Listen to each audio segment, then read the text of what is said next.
আজকে আমরা বাংলাদেশের সংবিধান এবং সংবিধানের পরেই বাংলাদেশের রাজনৈতিক ব্যবস্থা বা রাজনৈতিক দল আর কি এই দুইটা চ্যাপ্টার নিয়ে কথাবার্তা বলবো।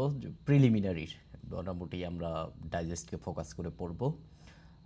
তবে সবচেয়ে গুরুত্বপূর্ণ যে বিষয়টা সেটা হচ্ছে সংবিধান নিয়ে আমরা যে কয়টা লেকচার আগেই দিয়েছি আপনাদের, কেউ কেউ এটা লাইভ করতে পেরেছেন, কেউ কেউ এই লেকচার পেয়েছেন রেকর্ডেড অবস্থায়। এই কয়টা লেকচার আপনার প্রিলিমিনারি প্রস্তুতির সময়ে আসলে এই সব কয়টা লেকচার আপনার শোনা দরকার। সংবিধানের এক একটা অনুচ্ছেদ নিয়ে আমরা আলাপ আলোচনা করেছি, যদিও লাস্টের দিকের কিছু অনুচ্ছেদ নিয়ে আমরা কথাবার্তা বলি নাই আর কি। তো বিষয়টা হচ্ছে আপনার এই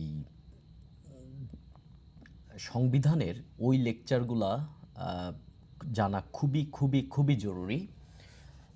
কেননা সংবিধানের উপর বেস করে যদি আপনি আপনার লিখিত পরীক্ষা দেন তাহলে অন্য সবার চাইতে আপনি সামনে এগিয়ে থাকবেন, এটা খুবই খুবই স্বাভাবিক কথা। তো এই জন্য সবার উচিত ওই সব কয়টা লেকচার শোনা। আর ওই সব কয়টা লেকচার শোনা হয়ে গেলে আসলে সংবিধান প্রিলিমিনারিতে যতটুকু প্রিপারেশন নিতে নিতে হয় সেটা ওই তুলনায় খুবই সামান্য। তো প্রিলিমিনারিতে আপনারা অ্যাকচুয়ালি আজকে আমি যেহেতু আগেই লেকচার হয়েছে সংবিধানের, তো আমি আজকে আসলে ডাইজেস্টের যে অংশগুলো আপনার পড়াই দরকার বর্তমান সময়ের প্রেক্ষাপটে, তো সেই জিনিসটুকু আপনাদের সাথে আলাপ আলোচনা করব। এবং রিটেনে একটা ইম্পর্টেন্ট চ্যাপ্টার আছে যেখান থেকে মোটামুটি 10 মার্কের মতন কোশ্চেন আসতে পারে রিটেনে, সেটা হচ্ছে বাংলাদেশের রাজনৈতিক দলসমূহ। এর একটা প্রিলিমিনারিতেও অধ্যায় আছে রাজনৈতিক দল, বাট সেখান থেকে তেমন কোশ্চেন আসে না। বাট তারপরেও যতটুকু এখানে জানা থাকা দরকার আর কি এইটা। এবং লাস্টে এটা নিয়ে আপনাদের আগেও আমি বলেছিলাম সংবিধান সংস্কার কমিশন কি সুপারিশ করেছে, কেননা 47তম বিসিএসের আপনারা যখন রিটেন দিবেন এই সুপারিশটা এইগুলো আসলে খুব হিট করবে। সো ওইটা আমি অ্যাড করে দিয়েছি। আজকের লেকচারটার আমাদের লেআউট হচ্ছে ম্যাক্সিমাম পেজই হচ্ছে ডাইজেস্টের পেজ। এছাড়া যেটুকু লেখা, এই লেখাগুলো আপনারা রিডিং করতে হবে, কেননা এইটা আপনার রিটেনে গিয়ে মারাত্মক মারাত্মক হেল্প করবে আর কি। তো এই জন্য আপনাদের সবারই উচিত বিগত বছরের মানে এই পরবর্তী রিটেনের দিকে ফোকাস রেখে সবটুকু জিনিস একটু রিডিং পড়াটা জরুরি।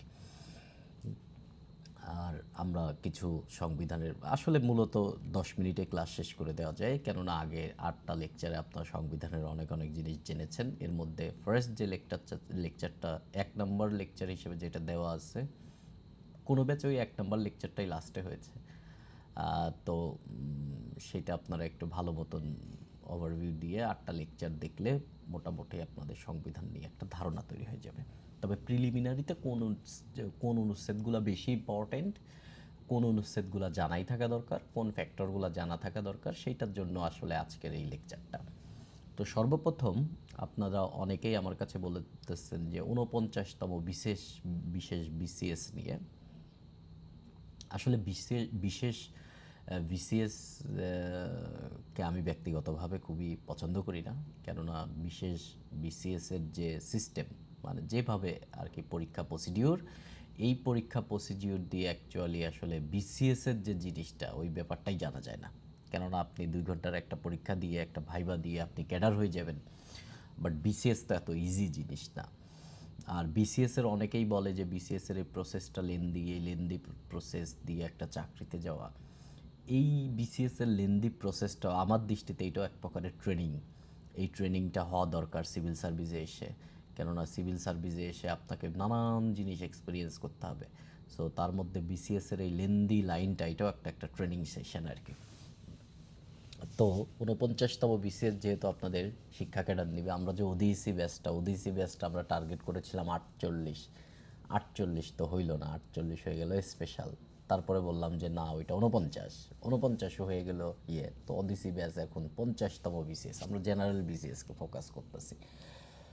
তো 49তম বিসিএস নিয়ে আপনাদের সাবজেক্টিভের ক্ষেত্রে আমার দৃষ্টিতে যারা সায়েন্সের সাবজেক্টগুলোতে পড়েন, ধরেন ফিজিক্স কেমিস্ট্রি এই সমস্ত বিষয়গুলো আছে বা অ্যাকাউন্টিং, এগুলো দিয়ে আমার কাছে মনে হয় ইন্টারমিডিয়েট লেভেলের কোশ্চেন আসবে আমার দৃষ্টিতে আর কি। মানে খুবই আপনারা সবাই যার যার ভিডিও ক্যামেরাগুলো একটু চেক করেন, অনেকের ভিডিও ক্যামেরা অন হয়ে যাচ্ছে, এই বিষয়টা একটু সবাই চেক করেন।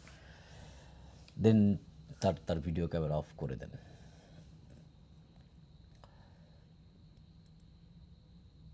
শরীফুল ইসলাম, আপনার ভিডিও ক্যামেরা স্টিল অন।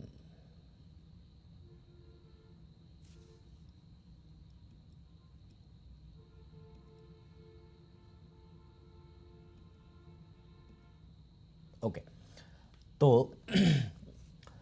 ধরেন আমাকে একজন স্পেশালি মেসেজ করেছে কেমিস্ট্রি নিয়ে সে কী করবে। তো তাদের ধরেন আমি বলতে পারি যে খুবই উচ্চমর্গীয় তত্ত্ব এই সমস্ত জিনিস আসবে না। আমরা যখন সাবজেক্টিভ পরীক্ষা দিয়েছি মেকানিক্যাল, এইটাও যে খুবই ম্যাথমেটিক্স বেস আসে তা না, মূলত থিওরিটিক্যাল কোশ্চেন আসবে যেটা আপনি থিওরিতে লিখবেন। তবে আমি বলবো মানে থিওরিটিক্যাল কোশ্চেন আসবে, ম্যাথমেটিক্যাল আসবে না, সাধারণত থিওরিটিক্যাল ব্যাপার স্যাপার আসবে, সেইগুলো আপনি দাগাবেন আর কি, অত কঠিন কোনো কিছু আসবে না। আর ইন্টারমিডিয়েট লেভেলের নলেজ দিয়েই আসবে, খুবই ভেতরে গিয়ে পড়তে হবে এই সমস্ত বিষয় না। তবে আপনি আপনার সাবজেক্টের বেসিক ব্যাপার ট্যাপার জানলে আপনি এইগুলা কোশ্চেনের আনসার পেরে যাবেন। আরও অপশন টপশন দেখবেন, সেইগুলো দেখে আরও পেরে যাবেন আর কি। তো সাবজেক্টের যে 100 মার্ক, এটা নিয়ে এত বেশি চাপ খাওয়ার দরকার নাই।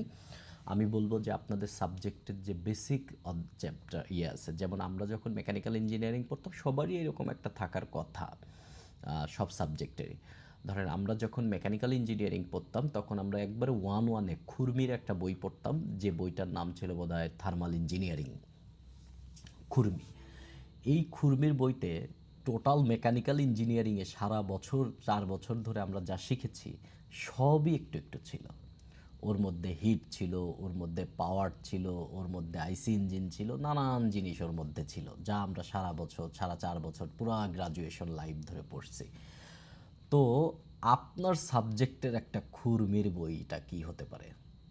ধরেন আপনারা ওয়ান ওয়ানে যে বেসিক কেমিস্ট্রি পড়েছেন, বা ওয়ান ওয়ানে যে আপনি যে বেসিক জিনিস পড়েছেন, বা আপনার ফার্স্ট ইয়ারে যে আপনার সাবজেক্টের যে কোর একটা বই পড়েছেন যার মধ্যে সবই ছিল ছোট ছোট ছোট ছোট আকারে, তো সবাই ওই বইটা একটা ওভারভিউ দেবেন, এইটাই আপনার সিলেবাস আমার দৃষ্টিতে এটা একটু পড়বেন। আর একটু ধরেন এমনি আপনার সাবজেক্টিভ চাকরির পরীক্ষায় বিভিন্ন সময়ে কী টাইপের প্রশ্ন টশ্ন আসছে এইগুলোর দিকে ফোকাস দিবেন। তবে খুবই উচ্চমর্গীয় তত্ত্ব আসবে, মানে ব্যাপার স্যাপার আসবে, ব্যাপারটা আমার কাছে এরকম মনে হয় না। আর জেনারেল পার্ট খুবই ইন জেনারেল, বিসিএস 47তম বা আপনার বিসিএসের যে প্রিপারেশান নিচ্ছেন এই বিসিএসের প্রিপারেশান 47-এর প্রিপারেশান দিয়েই ওইটা হয়ে যাবে। তো এটা চাপ নেওয়ার কোনো কিছু নাই। তবে এটা খুবই আরাম হবে 49তম বিসিএস। তবে এক একজন এক এক কথা বলতে পারে যে এই হাই থটের জিনিস আসবে, এই আসবে, সেই আসবে, এরকম নানান কথা বলে কিন্তু মানুষ আপনাকে কনফিউজড করতে পারে। এই কনফিউজ সাধারণত করে আপনার সাবজেক্টের বড় ভাই, যারা অতীতে ক্যাডার টেডার হয়েছেন আর কি, তারা সাধারণত এইভাবে আপনাকে প্রভাবিত করতে পারে। ব্যাপারটাকে সিম্পলি রাখবেন, সহজ পরীক্ষা হবে, সহজভাবে চিন্তা করবেন, সহজভাবে পড়ালেখা করবেন, এত কঠিন কোনো কিছু এখানে আসবে না। আর এই এত চাপ নেওয়ার কোনো কিছু নাই। জেনারেল পার্টে ভালো করবেন, সাবজেক্টিভভাবে ইন্টারমিডিয়েট লেভেলের কোশ্চেন আসবে। যারা সায়েন্সের কোনো সাবজেক্টে আসেন, সেটা কেমিস্ট্রি হোক, ম্যাথ হোক, এ হোক, ইন্টারমিডিয়েটের সিলেবাসটাকে, ইন্টারমিডিয়েটের যে ম্যাথ আছে বা ইন্টারমিডিয়েটের ফিজিক্স আছে, ইন্টারমিডিয়েটের কেমিস্ট্রি আছে, এই জায়গাটা এইচএসসির সিলেবাসটা একটু ওভারভিউ দিয়ে রাখবেন। যারা টিউশনি করেন তারা ভালো করবেন। আমার ব্যক্তিগত মতামত এটা, আমি পিএসসির থেকে কোনো জ্ঞান নিয়ে বলতেছি না, আমার কাছে ধারণা হচ্ছে যে আমাকে ওই জায়গায় দিলে আমি এই কাজটা করতাম, বা আমি যদি আপনার মতন প্রিপারেশন নিতাম আমি এই কাজটাই করতাম। কেননা খুবই বড় সড়ো ম্যাথমেটিক্যাল বা বড় সড়ো কোনো হাই থটের জিনিসপত্র আমার দৃষ্টিতে মানে এরকম অতীতের যে সমস্ত জেনারেল বিসিএস এর সাবজেক্টিভ কোশ্চেন আমার কাছে মনে হচ্ছে এরকম আসে না। সো দ্যাটস ওয়াই আপনাকে ওই রকমই চিন্তা ভাবনা করতে হবে, এই হচ্ছে বিষয়। আর আমরা আজকে সংবিধান নিয়ে কথাবার্তা বলবো, খুবই সিম্পল কথাবার্তা। আমরা সংবিধানের লেকচার 1 যারা দেখেছেন তারা এই জিনিসটা খুবই ভালো মতন জানেন যে সংবিধান অ্যাকচুয়ালি কী। আমাদের সংবিধান হচ্ছে একটা লিখিত দলিল যার উপর বেস করে আমাদের রাষ্ট্র পরিচালিত হয়। সমস্ত আইনের কেন্দ্রবিন্দু হচ্ছে সংবিধান। এই সংবিধানের উপর বেস করে অন্যান্য আইন প্রণীত হয় এবং সংবিধানই হচ্ছে রাষ্ট্রের ক্ষমতার একবারে সব কিছু, এর উপর এইটাকে মেইন বেস করে এটা চালানো হয়। নতুন একটা টপিক এখন খুবই ইম্পর্টেন্ট, আমাদের 96 নম্বর অনুচ্ছেদে সংবিধানে হচ্ছে বলা হয়েছে সুপ্রিম কোর্টের কথা, সুপ্রিম কোর্টের সুপ্রিম জুডিশিয়াল কাউন্সিল আর কি। তো সুপ্রিম জুডিশিয়াল কাউন্সিল এরা হচ্ছে সুপ্রিম কোর্টের যারা বিচারক আছেন। সুপ্রিম কোর্টে অ্যাকচুয়ালি দুইটা বিভাগ, একটা হচ্ছে হাইকোর্ট বিভাগ আর একটা হচ্ছে সুপ্রিম আপিল বিভাগ। এই হাইকোর্ট বিভাগে কিছু বিচারপতি বসেন এবং আপিল বিভাগে কিছু বিচারপতি বসেন। এই হাইকোর্ট বিভাগ এবং আপিল বিভাগের যে বিচারপতিরা আছেন, এই বিচারপতিরা যদি কোনো অসদাচরণ করেন, তারা যদি ধরেন কোনো পক্ষপাতিত্ব করেন বা শালীনতাহানি করেন, নিরপেক্ষতা বজায় না রাখেন, ঘুষ খান বা আর্থিক লেনদেন করেন, বা বিচার বিভাগের যে মর্যাদা আছে সেই মর্যাদা রক্ষা করতে না পারেন আর কি, বা অমর্যাদা করেন আর কি, এই টাইপের গুরুতর অসাধারণ যদি বিচার বিভাগের মানে সুপ্রিম কোর্টের কোনো বিচারক করে, তাহলে এই বিচারকদের অপসারণ করে দেওয়া বা বিচারকদেরকে ধরেন অব্যাহতি দিয়ে দেওয়া, এই দায়িত্বটা পালন করে সুপ্রিম জুডিশিয়াল কাউন্সিল। এই সুপ্রিম জুডিশিয়াল কাউন্সিল বিচারপতিদের অপসারণ এবং তাদের কার্যাবলী তদন্তের ক্ষমতা রাখেন। কিন্তু 16তম সংশোধন করে, সংবিধানের 16তম সংশোধন করে এই অনুচ্ছেদটা বাতিল করে দিয়ে বিচারকদের অপসারণ করার দায়িত্ব নিয়ে নেওয়া হয় হচ্ছে সংসদে, জাতীয় সংসদে। তো জাতীয় সংসদে যখন নিয়ে নেওয়া হয় তখন এমপিরা ভোটাভুটি করে বিচারকদের ইয়ে করেন। তখন অনেকেই কথা বলল যে তাহলে বিচারকদের অপসারণ করা যদি সংসদের হাতে চলে যায় তাহলে তো বিচার বিভাগ স্বাধীন থাকলো না।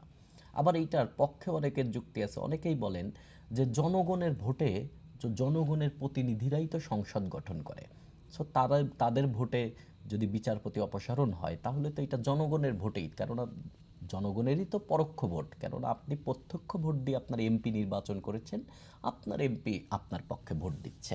এটা ছিল পক্ষে যুক্তি। কিন্তু বিচার বিভাগের উপর আইন বিভাগ ডাইরেক্ট প্রভাব বিস্তার করবে, এই টাইপের বিষয় নিয়ে নানান কথাবার্তা তৈরি হয়। তখন একসময় 16তম সংশোধনীকে কিন্তু অবৈধ ঘোষণা করা হয় এবং এর পেছনে তদানীন্তন আমলের যিনি বিচারপতি সিনহা, এস.কে. সিনহা, বেশ আলোচিত একজন বিচারপতি, তার বিষয়ে তিনি এই এই এই রায়ের পেছনে মুখ্য ভূমিকা পালন করেন। তো এই এই এই জিনিসটা হচ্ছে সংবিধানের 96(8)। তো সংবিধানের 96 নং আর্টিকেলের 8 নাম্বার এতে আর কি। তো সংবিধানের ক্ষেত্রে আমরা লিখিত পরীক্ষায় 96 অনুচ্ছেদ না লেখা আমরা লিখব আর্টিকেল। তো 96 নং আর্টিকেলের 8 নম্বর দফাতে সুপ্রিম জুডিশিয়াল কাউন্সিল যেটা, এটা আবার পুনর্বহাল করা হয়েছে। সুপ্রিম জুডিশিয়াল কাউন্সিল কে, এটা 3 সদস্যের। তার মধ্যে একজন হচ্ছে বাংলাদেশের প্রধান বিচারপতি এবং সুপ্রিম কোর্টের দুইটা বিভাগ, একটা হচ্ছে হাইকোর্ট বিভাগ আর একটা আপিল বিভাগ। তাহলে আপিল বিভাগের যারা বিচারপতি আছেন তারা কিন্তু হাইকোর্ট বিভাগে বসেন না। তো আপিল বিভাগের যে বিচারপতিরা আছে, ধরেন আপিল বিভাগে কতজন আছে, ধরেন আপিল বিভাগে 30 জন বিচারপতি আছে। এই 30 জনের মধ্যে যে দুইজন সবচেয়ে সিনিয়র, বয়সে সিনিয়র না কিন্তু কর্মে সিনিয়র, ধরেন আমি 43তম বিসিএসে যোগদান করেছি, 41তম বিসিএসে কিন্তু আমার জুনিয়র অনেকে আছে, আমার জুনিয়র 41তম বিসিএসে, বাট তারা কিন্তু কর্মে আমার সিনিয়র। তো কর্মে সবচেয়ে সিনিয়র এইরকম দুইজন, মোট 3 জন নিয়ে এই সুপ্রিম জুডিশিয়াল কাউন্সিল গঠিত হবে। কিভাবে এরা বিচারটা করবে? মহামান্য রাষ্ট্রপতির কাছে যদি কোনো অভিযোগ আসে বা রাষ্ট্রপতি যদি মনে করেন বা অন্য কোনো মাধ্যম থেকে যদি কোনো অভিযোগ আসে সুপ্রিম জুডিশিয়াল কাউন্সিলের কাছে যে কোনো বিচারপতি এরকম কোনো অসাধারণ করতেছে, তাহলে তার এই আচার আচরণকে তদন্ত করবে সুপ্রিম জুডিশিয়াল কাউন্সিল এবং সুপ্রিম জুডিশিয়াল কাউন্সিল ডিসিশন নিবে যে তার এটা যদি প্রমাণিত হয় তাহলে ওই বিচারপতিকে তিনি অ্যাকচুয়ালি তার কাছ থেকে অপসারণ করবে এবং ষোড়শ সংশোধনী এবং সেটার পুনর্বহাল, এই টোটাল হচ্ছে সুপ্রিম জুডিশিয়াল কাউন্সিল। যা বললাম এটা একটু গুছায় লেখা আছে, এটা আপনারা রিডিং করবেন। সংবিধান নিয়ে আগে আমাদের বিস্তারিত আলাপ আলোচনা হয়েছে, কিন্তু সংবিধানের এত বিস্তারিত আলোচনার ভিতরে অ্যাকচুয়ালি সংবিধান থেকে আমরা কতটুকু জিনিস মনে রাখবো, কতটুকু জিনিস অ্যাকচুয়ালি আমরা পড়ব, এইটা জানা খুবই জরুরি প্রিলিমিনারির জন্য। বাট আমি যখন আগের সংবিধানের যে ৮টা লেকচার, কিছু কিছু অনুচ্ছেদের উপর আমি বেশ স্ট্রেস দিয়েছি এবং আমি বারবার বলেছি যে এই অনুচ্ছেদটা খুবই ইম্পর্টেন্ট। ওই অনুচ্ছেদগুলো অ্যাকচুয়ালি আপনার রিটেন পরীক্ষায় মারাত্মক মারাত্মক হেল্প করবে। আপনি কোনো একটা জিনিস ব্যাখ্যা করতে গিয়ে যদি আপনি সংবিধানকে টেনে আনতে পারেন, তাহলে আপনার লেখা ডায়মন্ডের মতন চকচক চকচক করবে। সো আপনি বেশি মার্ক পাবেন। যিনি সংবিধান জানে তিনি বাংলাদেশের শাসন ব্যবস্থা সম্পর্কে ধারণা রাখে, বাংলাদেশের বিচার ব্যবস্থা নিয়ে ধারণা রাখে, বাংলাদেশের নির্বাচন নিয়ে ধারণা রাখে। রিটেনে কিন্তু বাংলাদেশের শাসন ব্যবস্থা, বাংলাদেশের নির্বাচন এবং বাংলাদেশের শাসন ব্যবস্থা মানে সরকার ব্যবস্থা, বাংলাদেশের নির্বাচন, বাংলাদেশের বিচার ব্যবস্থা, এই সমস্ত জায়গা থেকে কিন্তু কোশ্চেন আসে। আর সব কিছু আছে হচ্ছে সংবিধানের মধ্যে। তো সংবিধানের ক্ষেত্রে আমাদের মেইন সংবিধান ছাড়াও সংবিধানের সাথে কিছু রিলেটেড জিনিসপত্র জানতে হয়। সেই জিনিসপত্রগুলাই আসলে এই প্রথম ইয়েতে লেখা আছে। সংবিধান কিভাবে তৈরি হলো, সংবিধান কি, সংবিধানে কি কি আছে, সংবিধানে কোথায় কি বলা আছে, কিছু কিছু কিছু কিছু জিনিস, যে জিনিসগুলো নিয়ে বিগত বছরে বেশ কোশ্চেন আসছে। সংবিধান প্রণয়ন হলো সেই টাইমে কে কোন ভূমিকা পালন করেছিল, কমিটিতে কারা ছিল কারা ছিল না, কোন কোন ধাপে সংবিধান গঠিত হয়েছে, এই সমস্ত বিষয় হচ্ছে সংবিধানের ইতিহাস বা ইতিহাস এবং ঐতিহ্য বলতে পারেন। এরপরে ডাইরেক্ট সংবিধান। ডাইরেক্ট সংবিধানের যে অনুচ্ছেদগুলোকে আমি মার্ক করে দিয়েছি, এই অনুচ্ছেদগুলো ভাই জানতেই হবে, এই অনুচ্ছেদগুলো জানতেই হবে। আপনার ডাইরেক্ট কোশ্চেন আসতে পারে যে ধরেন আপনাদের এইখানে কিছু কিছু জায়গায় আমি ভেতরেও আঁকাইছি, দাগিয়ে দিয়েছি। ধরেন এই আমাদের একটা ধরেন আমি এইরকম একটা জিনিস আঁকালাম যে ধরেন ৪ নম্বর অনুচ্ছেদ, এইটা দেখতেছেন ৪ নম্বর অনুচ্ছেদ বাংলাদেশের জাতীয় সঙ্গীত, পতাকা ও প্রতীক। আমাদের ৪ নম্বর অনুচ্ছেদের বা আর্টিকেলের ১ নম্বর দফাতে বলা হয়েছে আমাদের জাতীয় সঙ্গীত, ২ নম্বর দফাতে বলা হয়েছে আমাদের জাতীয় পতাকা এবং ৩ নম্বরে বলা হয়েছে আমাদের জাতীয় প্রতীক। তো কোশ্চেন আসতে পারে যে বাংলাদেশের সংবিধানের কোন আর্টিকেলে বা কোন অনুচ্ছেদে বাংলাদেশের জাতীয় পতাকার কথা বলা হয়েছে। তো আপনার অপশনে কিন্তু এইটা থাকবে এরকম, ধরেন ৪-১, ৪-২, ৪-৩ এরকম থাকতে পারে। তো আপনি তখন দাগাবেন হচ্ছে ৪-২, মানে ৪ নম্বর অনুচ্ছেদ ২ নম্বর দফা। তো এই ব্যাপারটাগুলো যে সমস্ত জায়গায় আমি দফা মেনশন করে দিয়েছি সেই সমস্তটা দফা সহ জানতে হবে। এবং এর পেছনে আপনাদের এইরকম লাগতে পারে, যখন আপনি অনুচ্ছেদগুলো পড়তে যাবেন তখন আপনার কাছে বিরক্ত লাগতে পারে যে এত কিছু এইগুলা মনে রাখা যায় কিনা। এইগুলাকে অনেকে ছন্দ দিয়ে মনে রাখে, অনেকে এইটা বিভিন্ন নানান জিনিস দিয়ে মনে রাখে। তবে আমি এইটাকে নিরুৎসাহিত করি। আমি বলবো যে সংবিধান অ্যাকচুয়ালি আপনি এই সার্ভিসে আসতেছেন, এখনই সময় সংবিধানটাকে জেনে নেওয়া। সারা জনম সংবিধান লাগবে আপনার, যেহেতু আপনি এই সার্ভিসে আসতেছেন। এই সুলতানা আপু, আপনি হাত তুলেছেন, কিছু বলতে চান আপু? আহ, জি স্যার, বলেন তো। শুনতে পাচ্ছেন আমাকে? শুনতে পাচ্ছি। স্যার, এই যে সম্প্রতি 49তম যে বিশেষ বিশেষ সার্কুলারটা হয়েছে, হুম। আমি ইংরেজি পরীক্ষা হুম। সেক্ষেত্রে এমসিকিউ টাইপ যেহেতু হবে, আমাকে একটু টেক্সট ভিত্তিক পড়াটাই না না, সহজ আপনি হবে পড়বেন, নাকি আপনি গ্রামার আর আমার লিটারেচার পড়বেন, গ্রামার এবং লিটারেচার তাহলে জি স্যার, আমি এছাড়া এর লিটারেচারের কি বাইরে। মূল বই পড়বো নাকি না না, আপনার? আপনি প্রিলিমিনারি সিলেবাস পড়েন। আপনি আপনার মতন পুরা জিনিসটা পড়ে কি আপনি পারবেন? আপনি আপনাদের কি কি পড়ানো হয় সেই অনুযায়ী আপনি একটু ইয়ে করবেন আর কি। মানে আপনাদের যা যা পড়ানো হয়, একাডেমিকে যা যা পড়েছেন, আপনার একাডেমিকে যা যা পড়েছেন সেইগুলোর উপর একটা সিনপসিস নেবেন। আর মেইনলি প্রিলিমিনারির যে সাবজেক্টটা আছে লিটারেচার এবং গ্রামার, আমার মনে হয় এতটুকুই এনাফ আমার মনে হয়। বাট আমি অ্যাকচুয়ালি তো ইংরেজি সম্পর্কে অত ভালো মত দিতে পারবো না যে ইংরেজির তে কেমন আসবে, ডাইরেক্ট প্রশ্ন কেমন হবে, এটা বলাটা আমার জন্য টাফ। ম্যাক্সিমাম যারা বলে এরা প্রেডিকশন করে। তো এই সমস্ত জায়গায় প্রেডিকশন করাটা আসলে খুবই সঠিক কিনা আমি জানি না।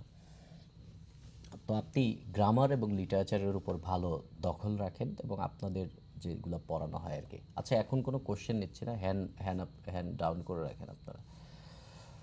ওকে, তো আমরা এই সংবিধান নিয়ে ধরেন আপনি গত যে একটা স্পেশাল বিসিএস হয়েছে সেখানেও সংবিধান নিয়ে কোশ্চেন আসছে। তো সংবিধান নিয়ে সবসময় প্রশ্ন আসবে এবং সংবিধান নিয়ে অ্যাকচুয়ালি আপনি প্রিলিমিনারিতে দেখবেন বেশ কয়েকটা প্রশ্ন আসে, বলা হয় চারটা, কিন্তু আমার তিনটা বা চারটা। তো আমার দৃষ্টিতে বিভিন্ন জায়গায় নানানভাবে সংবিধান নিয়ে কোশ্চেনের সংখ্যা আরও বেশি হয়। তো এটা জানাটা খুবই জরুরি আর কি। তো সংবিধান লিখিত হতে পারে, অলিখিত হতে পারে।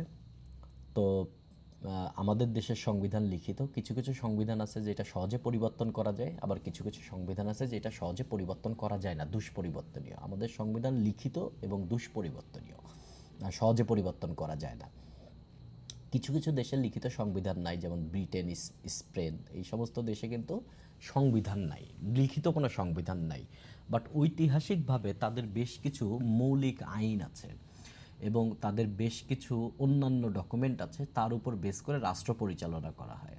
কোনো কোনো দেশে আবার সংবিধানই নাই, অনেকেই বলে লিখিত সংবিধান, কোনো যেমন সৌদি আরব, এগুলো সংবিধানই নাই, অনেকে বলে যে এটা সংবিধান অলিখিত, অ্যাকচুয়ালি কোনো সংবিধানই নাই তাদের। আর বড় ছোট সংবিধান, এটা আপনারা জানেন, ভারতের সংবিধান পৃথিবীর সবচেয়ে বড়, ছোট যুক্তরাষ্ট্রের আবার অনেক ইয়ে হয়েছে, অনেকে বলে মোনাকোর, নানান এইগুলা নিয়ে জটিলতা আছে আর কি। সংবিধান নিয়ে অ্যারিস্টটলের একটা বিখ্যাত dialogue, constitution is the way of life the state has chosen for itself. তো এটা আমাদের বিষয় না, আমাদের সংবিধান অ্যাকচুয়ালি, এখানে একটা প্রস্তাবনা আছে। আমাদের সংবিধানের মূলনীতি চারটা।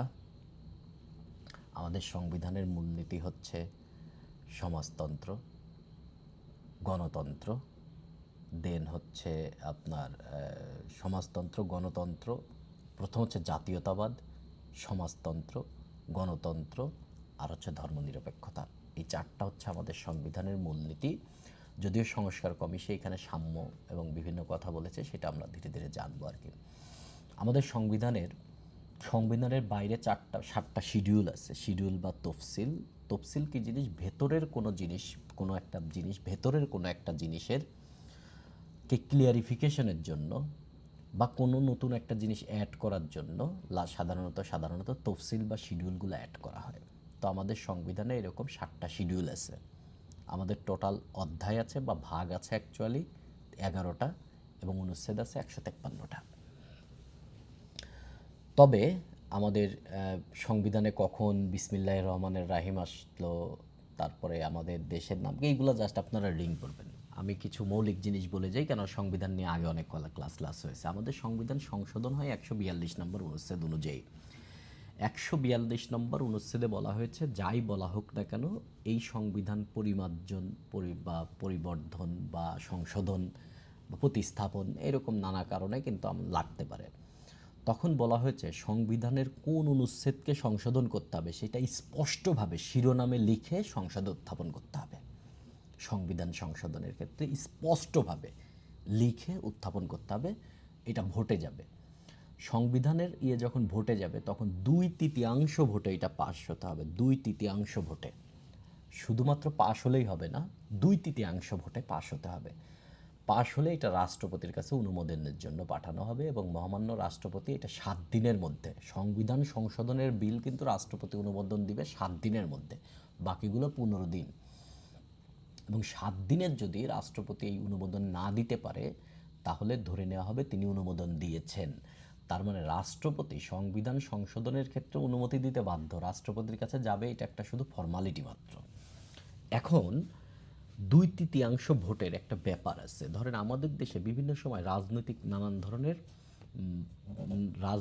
নানান পট পরিবর্তন বা বিভিন্ন ঘটনার কারণে কোনো একটা রাজনৈতিক দল যদি অত্যাধিক জনপ্রিয়তা পেয়ে যায় এবং সেই দলটাই যদি 2/3 ভোট পেয়ে যায়, তারা কিন্তু নিজের মতন সংবিধান সংশোধন করবে এবং সংবিধান সংশোধন করে তারা নিজের সুবিধার জন্য, কেননা একটা রাজনৈতিক দলের প্রধান উদ্দেশ্য হচ্ছে ক্ষমতায় থাকা, সিস্টেমের ভেতরে ক্ষমতায় থাকা। তো তখন কিন্তু তারা তাদের মতন করে, আমরা অতীতেও এরকম জিনিস আমরা এক্সপিরিয়েন্স করেছি, যে নির্দিষ্ট রাজনৈতিক দল ধরেন সংসদে তাদের আসন সংখ্যা 2/3 বা তার বেশি, তো সে তার মতন করে সংবিধান সংশোধন করে নেবে যেন তার দলের স্বার্থ ইয়ে হয়। এটা খুবই স্বাভাবিক। এই জন্য পারফেক্ট গণতন্ত্রে স্ট্রং বিরোধী দল থাকা খুবই জরুরি। ধরেন আমাদের যদি এরকম হতো যে একটা দল 180টা আসন পেয়ে সংখ্যাগরিষ্ঠ হয়ে সরকার গঠন করছে, আর সমস্ত দল মিলে বা আরও 2-1টা দল মিলে 120টা, তাহলে কিন্তু এই দলের সবাই যদি হাঁ ভোট দেয় তাও কিন্তু 2/3 ভোট হবে না। তখন কিন্তু সংবিধান সংশোধন করা একটা মুখের কথা হবে না। বাট যখন যেটা প্রয়োজন হবে, যেটা বিরোধী দলের লোকজনও মনে করে যে এটা প্রয়োজন, বিরোধী দল কখন মনে করে এটা প্রয়োজন, যেটা জাতির জন্য প্রয়োজন। কেননা বিরোধী দল চায় জনসমর্থন, কেননা পরের নির্বাচনে তারা ক্ষমতায় আসতে চায়। তো এই জন্য ধরেন এই যে আসন সংখ্যার সুষম বন্টন, এটা খুবই জরুরি, খুবই খুবই জরুরি পারফেক্ট গণতন্ত্রের জন্য।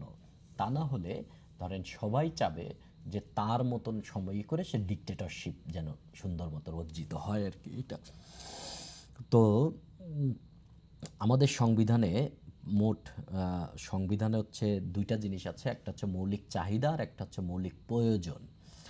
আমাদের সংবিধানে যে আপনার তৃতীয় বিভাগে অর্থাৎ 26 থেকে শুরু করে 47 নম্বর অনুচ্ছেদে যা বলা হয়েছে সেই সবই হচ্ছে মৌলিক অধিকার যা দেওয়া হয়েছে, যেমন মত প্রকাশের অধিকার, চলাফেরার অধিকার, আইনের আশ্রয় লাভের অধিকার, ধর্মীয় স্বাধীনতা, সম্পত্তির অধিকার। এই সমস্ত জিনিস হচ্ছে আপনার মৌলিক অধিকার। কিন্তু আপনার কিছু খাদ্য, বস্ত্র, বাসস্থান এইগুলো হচ্ছে মৌলিক প্রয়োজন। আমাদের মৌলিক প্রয়োজন আছে হচ্ছে 5টা। এবং আমাদের সংবিধানে আপনার সংসদে যখন সরকার কি, এমপিরা কিন্তু সরকার না, মানে যেটা শাসন বিভাগ না, সরকারের 3টা পার্ট। তো একটা হচ্ছে আইন বিভাগের লোক, বাট ডাইরেক্ট যারা সরকার, যারা শাসন কার্য পরিচালনা করে, এরা হচ্ছে মন্ত্রীরা। তো মন্ত্রীরা যখন কোনো বিল উত্থাপন করে, এইগুলো হচ্ছে সরকারি বিল।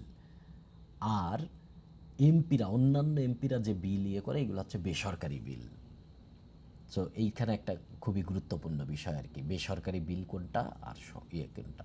কখনো কখনো আপনি দেখবেন, যেমন আগে আমাদের বিজ্ঞান আইসিটি মন্ত্রী ছিল মোস্তফা জব্বার, তিনি কিন্তু এমপি না, তারপরেও তিনি মন্ত্রী। তো এরকম মন্ত্রী হতে পারে, এমপি না হয়েও মন্ত্রী হতে পারে, এরা হচ্ছে টেকনোক্রেট মন্ত্রী। এবং 2 নম্বর অনুচ্ছেদে টেকনোক্রেট মন্ত্রীর কথা বলা হয়েছে, যে মোট মন্ত্রীর 10% এরা হতে পারবে। তো সংবিধানের কিভাবে গঠিত হলো এটা আগেও আলাপ আলোচনা হয়েছে। আমাদের 26শে মার্চ স্বাধীনতা ঘোষণার পরে 10শে এপ্রিল গিয়ে 1971 সালে আমাদের একটা অস্থায়ী স্বাধীনতার ঘোষণাপত্র জারি করা হয়। এই 10শে এপ্রিল যে স্বাধীনতার ঘোষণাপত্র হয়, এইটা হচ্ছে বাংলাদেশের প্রথম অস্থায়ী সংবিধান। সংবিধানের উপরে বেস করে রাষ্ট্র পরিচালিত হয়। কিন্তু আপনি একটা জিনিস চিন্তা করেন, পাকিস্তানের কথা আমরা বলি।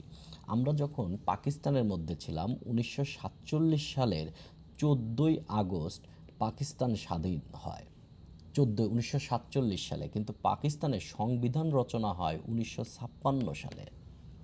তাহলে 1947-এর আগস্ট থেকে 1956 পর্যন্ত তো পাকিস্তানের কোনো সংবিধান ছিল না। তাহলে পাকিস্তান রাষ্ট্র পরিচালিত হলো কীভাবে? সংবিধানই নাই। তখন কিন্তু আগে যে ধরেন ভারত শাসন আইন 1945, এইরকম বিভিন্ন আইন বা বিভিন্ন আইন আগেই ছিল, সেই আগের আইন। এবং রাষ্ট্রপতি তখন কিছু আদেশ জারি করত, আদেশ, ওই আদেশগুলোই কিন্তু আইনের মতন কাজ করত।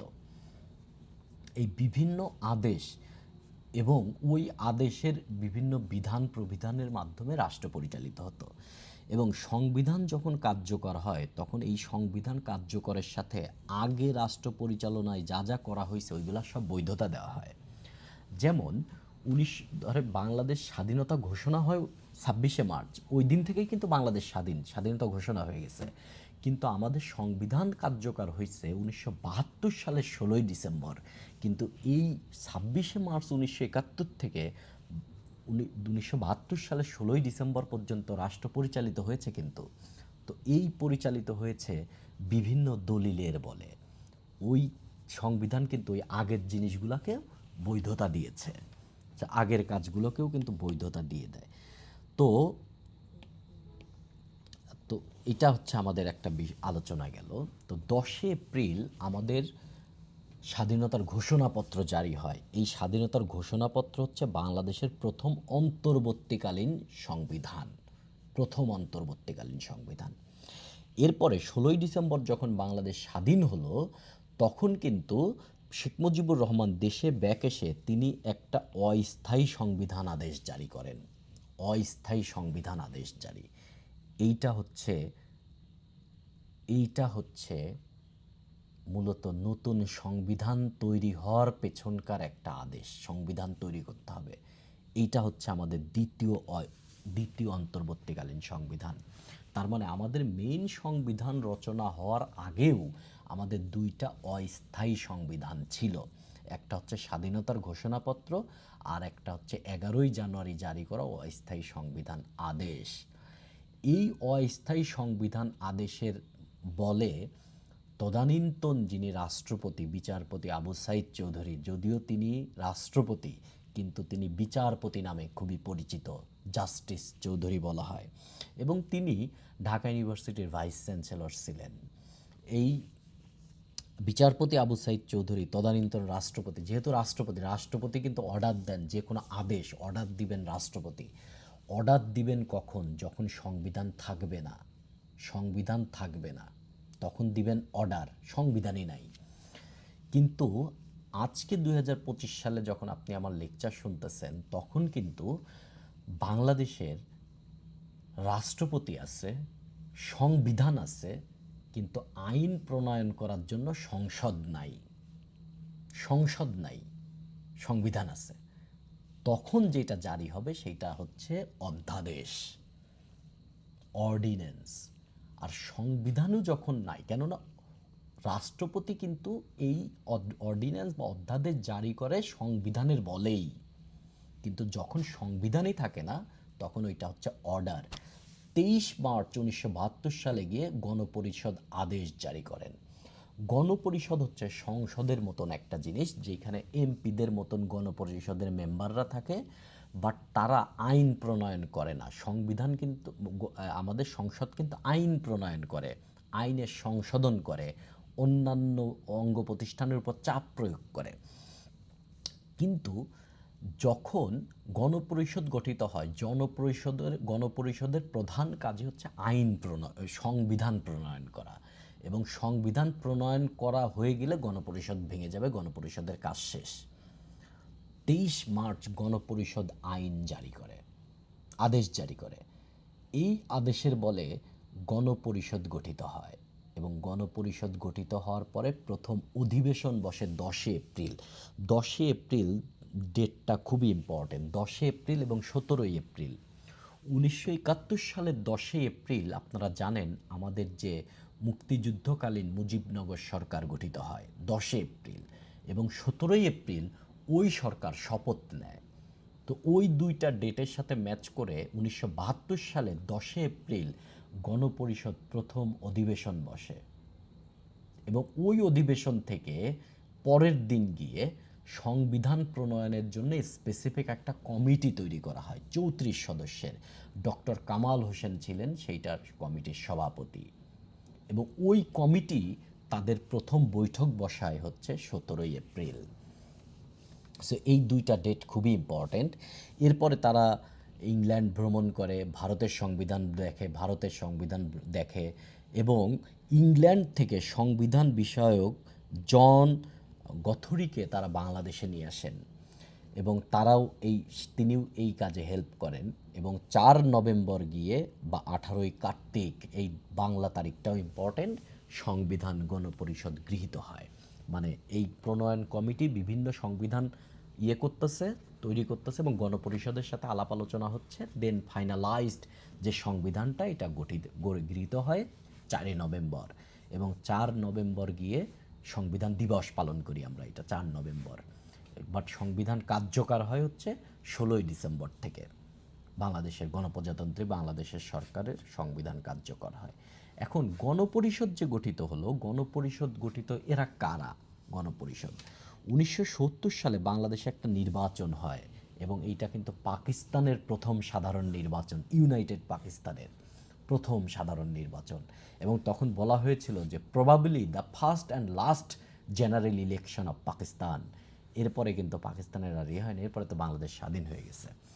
তখন কিন্তু আমাদের 2টা প্রদেশ ছিল, আমরা ছিলাম পূর্ব পাকিস্তান আর ওরা ছিল পশ্চিম পাকিস্তান। এই 2টা হচ্ছে প্রাদেশিক পরিষদ, আর একটা ছিল হচ্ছে মূলত পাকিস্তানের মেইন গভর্নমেন্ট আর কি। তাহলে 2টা ছিল হচ্ছে প্রাদেশিক পরিষদ, মানে আঞ্চলিক বা প্রাদেশিক পরিষদ, আর একটা ছিল হচ্ছে মূলত পাকিস্তানের মেইন সরকার। তো এই প্রাদেশিক পরিষদ এবং তাদেরকে বলা হতো এমএলএ, আর যারা হচ্ছে মেইন পার্লামেন্টের মেম্বার তাদেরকে বলা হতো এমপি। তাহলে বাংলাদেশ থেকে, মানে আমাদের এই পূর্ব পাকিস্তান, তদানীন্তন পূর্ব পাকিস্তান থেকে যারা এই প্রাদেশিক পরিষদ এবং ধরেন কেন্দ্রীয় পরিষদের 2টাতেই তারা যারা নির্বাচিত হয়েছেন, এদেরকে নিয়ে গণপরিষদ গঠিত হয়। কিন্তু গণপরিষদের যে আসন ছিল, সেই আসন তো ছিল 300টা, আর হচ্ছে 169 বোধ হয়, 169 প্রবাবিলি, আমি ভুলে গেছি আর কি, 469। তো স্পেসিটা চেক করে নেবেন, 469 জন নিয়ে তো গঠিত হওয়ার কথা, 469 জন তো নির্বাচিত হয়, কিন্তু গঠিত হয় 403 জন নিয়ে। কেননা এই নির্বাচন হয়েছিল 1970, দেশে মুক্তিযুদ্ধ হয়েছে, এর মধ্যে অনেকেই আছে যারা শহীদ হয়েছেন বা স্বাস্থ্যজনিত বার্ধক্যজনিত কারণে মারা গিয়েছেন, কেউ কেউ পাকিস্তানের সাথে একত্রতা পোষণ করে পাকিস্তান চলে গেছে, অবশিষ্ট ছিল 403 জন। এদেরকে নিয়ে গণপরিষদ গঠিত হয়। এই যে 34 সদস্যের যে কমিটি, মতান্তরে 35, বাট আমরা 34টাকেই বেশি গ্রহণযোগ্য করব। এর মধ্যে রাজিয়া বানু ছিলেন, তিনি একমাত্র মহিলা ছিলেন, এবং ন্যাপ মুজাফফরের সভাপতি মানে সদস্য ছিলেন সুরঞ্জিত সেনগুপ্ত, তিনি একসময় বাংলাদেশের মন্ত্রী ছিলেন। তিনি হচ্ছে বিভিন্ন কারণে এটা দেখেন নাই, তিনি হচ্ছে মূলত বাধ্যতামূলক যে শিক্ষা, এই শিক্ষার লেভেলটা বোধহয় আরও বাড়াতে মাধ্যমিক পর্যন্ত করতে চাচ্ছিলেন, কিন্তু তদানীন্তন বাংলাদেশের সরকারের যে সামর্থ্য, আর্থিক সামর্থ্য, এই সমস্ত জিনিস বিবেচনা করে সংবিধানে এটা রাখা হয় না, এই জন্য তিনি সিগনেচার করেন নাই। আমার জানা মতে আরও অনেক কারণ থাকতে পারে। এই সংবিধানটা ছিল 93 পাতার, এবং এই সংবিধানের শিল্পী ছিল আব্দুল রউফ, এবং এর সৌন্দর্য বর্ধনে কাজ করে জয়নুল আবেদিন। আপনারা এটা জানেন, এবং এই সংবিধানের ছবিটাও আমি ওই লেকচারে দেখিয়েছিলাম, এবং আপনাদেরকে ওই সংবিধান দিয়ে দিতে চেয়েছিলাম, আমি ভুলে গেছি, বাট ওইটা আমার মানে ড্রাইভে নাই, ওইটা অ্যাকচুয়ালি আমি পিসিতে রেখেছিলাম, এই জন্য আমার পিসি তো আমার সাথে নাই, এই জন্য আমি আপনাকে দিতে পারি ডেস্কটপে আর কি, দিতে পারতেছি না এখন। সংবিধানের যে 7টা তফসিল আছে, এর মধ্যে বর্তমান সময়ের জন্য 2টা তফসিল খুবই ইম্পর্টেন্ট, এই 2টার একটা আসবে। তার মধ্যে 3 নম্বর তফসিল হচ্ছে শপথ ও ঘোষণা। এইখানে লেখা আছে যে কোনো একটা পদে যদি আপনি হন, শপথ নিতে হবে আপনাকে। তো কে কাকে শপথ পড়াবে, সেই শপথটা কি হবে? ধরেন আমাদের সংবিধানে কিন্তু শপথের কথা বলা আছে, শপথ নিতে হবে, কিন্তু কি শপথ হবে, কে কাকে শপথ বলা হবে, এইগুলো কিন্তু সংবিধানের ভেতরে বলা নাই। তার মানে ওই শপথের অনুচ্ছেদটাকে আরও বেশি ক্লিয়ারিফাই করার জন্য কিন্তু এখানে তফসিলে ওই জিনিসটা আনা হয়েছে, বা শিডিউল বলে। সো এই হচ্ছে বিষয়। চতুর্থ তফসিলে আমাদের ক্রান্তিকালীন এবং অস্থায়ী বিধান বলি। ক্রান্তি, দেশে যদি কখনো ক্রান্তি হয়, যে দেখেন কারফিউ জারি হয়, বিশেষ ক্ষমতা আইন, তো এই নানান বিশেষ মানে ক্রান্তিকালীন বা অস্থায়ী বিধান বলে এগুলা অ্যাড করা হয়েছে, এবং এইগুলা কিন্তু আসার মতন জিনিস, খুবই আসার মতন জিনিস এইটা। 1 নম্বর তফসিলের সাথে দেখে রাখবেন, তফসিলের যেহেতু বর্তমান সময়ের প্রেক্ষাপটে এই খুবই আর কি। কোন বিভাগে কি আছে এইটা, প্রথম হচ্ছে প্রস্তাবনা, একবারে শুরুতে প্রথম বিভাগ প্রজাতন্ত্র, রাষ্ট্রের কথা বলা হয়েছে কি অবস্থা। রাষ্ট্রের মূলনীতি দ্বিতীয়টায়, এরপরে হচ্ছে মৌলিক অধিকার, এই তিনটা। এরপরে আমাদের সরকার নিয়ে কথা, সরকারের প্রধান কোনটা, সবচেয়ে মানে জরুরি কোনটা, যারা ক্ষমতাবান, নির্বাহী বিভাগ, এরপরে আইনসভা সংসদ, এরপরে বিচার বিভাগ, তিনটা চলে গেল। এখন এই সরকার গঠন করতে হলে নির্বাচন, 7 নম্বরে এসে নির্বাচন। 8 আর 9 তো আপনার একটা মহাহিসাব রক্ষক ও নিয়ন্ত্রক, আর একটা হচ্ছে বাংলাদেশের দশমে গিয়ে সংবিধান সংশোধন, আর একাদশে গিয়ে বিবিধ। এই জিনিসটা না আপনি সেন্স দিয়ে মনে রাখবেন, সেন্স দিয়ে। আপনি যদি মুখস্থ করেন 1 নম্বরে প্রজাতন্ত্র, 2 নম্বরে রাষ্ট্র পরিচালনার মূলনীতি, এইরকম হবে না। স্ট্রাকচারটা অ্যাকচুয়ালি কী হওয়া উচিত, রাষ্ট্র সম্পর্কে আগে ব্যাখ্যা দিবে, রাষ্ট্রটা কী, আমাদের রাষ্ট্রটার অবস্থাটা কী, আমাদের রাষ্ট্রের মেইন মূলনীতি কী, আমাদের জনগণের কোন অধিকার আমরা দিব, আমাদের সরকারটা কেমন হবে। আমাদের সরকার ছাড়াও কিন্তু মহাহিসাব রক্ষক, নিয়ন্ত্রক এবং কর্মবিভাগ লাগবে, মানুষ কর্মে যোগ দিবে। আপনি যদি কর্মে যোগ দেন, আপনিও কিন্তু বাংলাদেশের সরকার। সরকারি কর্মকর্তা কর্মচারী এরাও সরকারের একটা পার্ট। দেন সংবিধান সংশোধন, আর লাস্টে একটা বিবিধ জিনিসপত্র থাকবে। এটা খুবই প্র্যাকটিক্যাল জিনিস, তো সেই অনুযায়ী আছে আমাদের। অনুচ্ছেদগুলো নিয়ে বিস্তারিত আগে আলাপ আলোচনা হয়েছে, এই জন্য আমি অনুচ্ছেদগুলো বিস্তারিত এইগুলো নিয়ে আমি কথাবার্তা বলবো না, বাট মার্ক করে দেওয়া জিনিসগুলো আপনাদের পড়তে হবে। এগুলো বললে আপনি আগের যে লেকচারগুলো এগুলো দেখবেন না, বাট ওইগুলো দেখা, যারা পরেও জয়েন করছেন অবসর টাইমে, যখন ভালো লাগতেছে না, বিরক্ত লাগতেছে, তখন কিন্তু আপনারা এই জিনিসগুলো পড়বেন ভাই, এটা খুবই জরুরি জিনিস, খুবই জরুরি জিনিস। তো এই সংবিধানের অনুচ্ছেদগুলো সব, যে কয়টা দাগানো আছে, সব কয়টা অনুচ্ছেদে দাগানো অনুচ্ছেদগুলো সম্পর্কে আপনার অবশ্যই অবশ্যই জানা থাকা দরকার। সংবিধান এখন পর্যন্ত 15বার সংশোধন করা, 17বার সংশোধন করা হয়েছে। এর মধ্যে সপ্তদশ এবং ষোড়শ, পঞ্চদশ সংশোধন আবার এখন বাংলাদেশে এটা অবৈধ ঘোষণা করা হচ্ছে, এবং দ্বাদশ সংশোধনের মাধ্যমে সংসদীয় পদ্ধতি আবার হয়। আগে ছিল রাষ্ট্রপতি শাসিত, এটা আবার এটা ব্যাক আসে। পঞ্চম এবং অষ্টম, এই কয়টা আপনি জানবেন যে কোনটাতে কোন সংশোধনীতে কি করা হয়েছে, এটা খুবই ইম্পর্টেন্ট আর কি। কে কাকে শপথ বাক্য পাঠ করায়, কে কাকে শপথ পড়ায়, এটা অবশ্যই জানা থাকা দরকার। মনে রাখবেন, শুধু মেয়রদেরকে শপথ পড়ায় প্রধানমন্ত্রী, মেয়রদেরকে। আর যারা সিরিয়াস পদ, মানে অত হাই লেভেলের পদ না, ধরেন প্রধান নির্বাচন কমিশনার, মহাহিসাব রক্ষক নিয়ন্ত্রক, তারপরে হচ্ছে আপনার কর্ম কমিশনের চেয়ারম্যান সদস্যরা, হাইকোর্টের, এদেরকে বসাচ্ছে প্রধান বিচারপতি। আর খুবই টার্সিয়ারি লেভেলের, যেমন প্রধানমন্ত্রী, স্পিকার, ডেপুটি স্পিকার, প্রধান বিচারপতি, এদেরকে পড়ান রাষ্ট্রপতি। আর স্পিকার পড়ান হচ্ছে রাষ্ট্রপতি এবং সংসদ সদস্যদের। এটা আমাদের জানা দরকার, এইগুলো জানবেন। এছাড়া তেমন কোনো কিছু না, আমাদের কিছু সাংবিধানিক পদ আছে এবং কিছু সাংবিধানিক প্রতিষ্ঠান আছে। যেমন বাংলাদেশ কর্ম কমিশন, এটা হচ্ছে সাংবিধানিক পদ, প্রতিষ্ঠান। আর কর্ম কমিশনের যিনি চেয়ারম্যান এবং সদস্য, এরা হচ্ছে সাংবিধানিক পদ। সুপ্রিম কোর্ট, এটা একটা সাংবিধানিক প্রতিষ্ঠান। প্রধান বিচারপতি, এটা একটা সাংবিধানিক পদ। পদ আছে 10টা, প্রতিষ্ঠান আছে 8টা, যেগুলাতে সংবিধানে উল্লেখ করা আছে। আর সংবিধানের আইন দিয়ে বা সংবিধানের অনুচ্ছেদের প্রেক্ষাপটে আইনের মাধ্যমে যে প্রতিষ্ঠানগুলো তৈরি হয়েছে, এটা হচ্ছে সংবিধিবদ্ধ প্রতিষ্ঠান। যেমন বাংলাদেশ পর্যটন কর্পোরেশন, এটা কিন্তু আইন, বাংলাদেশ পর্যটন কর্পোরেশন আইনের মাধ্যমে এটা তৈরি হয়েছে, বাট এই আইন প্রণীত হয়েছে তো আবার সংবিধানের উপরে বেস করে। সো এগুলো হচ্ছে সংবিধিবদ্ধ প্রতিষ্ঠান। ঠিক আছে, একটা কথা বলে আপনাদেরকে, সংবিধানের প্রস্তুতিতে সবচেয়ে গুরুত্বপূর্ণ এই আলোচনাটা। সংবিধান থেকে যদি 4টা কোশ্চেন আসে, বিগত বছর থেকে কোশ্চেন আসবে 3টা, নতুন কোশ্চেন আসবে 1টা। সো বিগত বছরের কোশ্চেনগুলোকে খেয়ে ফেলতে হবে। এই পর্যন্ত রিডিং পড়ে এসে আপনি বিগত বছরের কোশ্চেন এবং MP3-তে এই পার্ট থেকে যে প্রশ্নগুলো আছে এই সলভ করবেন, এইটুকু আপনার প্রস্তুতি। এবং এটা বাংলাদেশ বিষয়গুলিতে আপনার একটা শক্ত প্রস্তুতির অংশ, এটা একটা খুবই শক্ত প্রস্তুতির অংশ। MP3-তে কোশ্চেন অনেক বেশি দেখা যেতে পারে, তবে রিপিটেশনাল কোশ্চেন বা একই ধাঁচের কোশ্চেন আছে, আপনি শুধু কোশ্চেন সলভ করে যাচ্ছেন, আর মনে করেন কোশ্চেন সলভ করে যাচ্ছেন এইরকম অনুযায়ী যাবেন। এরপর হচ্ছে বাংলাদেশের রাজনৈতিক দলসমূহ, এই নামে রিটেন একটা অধ্যায় আছে, রাজনৈতিক দলসমূহ। আর প্রিলিমিনারিতে যে যে চ্যাপ্টারটা আছে সেই চ্যাপ্টারটার নাম হচ্ছে বাংলাদেশের রাজনৈতিক ব্যবস্থা, একই চ্যাপ্টার। কিন্তু রিটেনে কোশ্চেন আসলেও প্রিলিমিনারিতে সাধারণত এমন কোনো কোশ্চেন আসে না।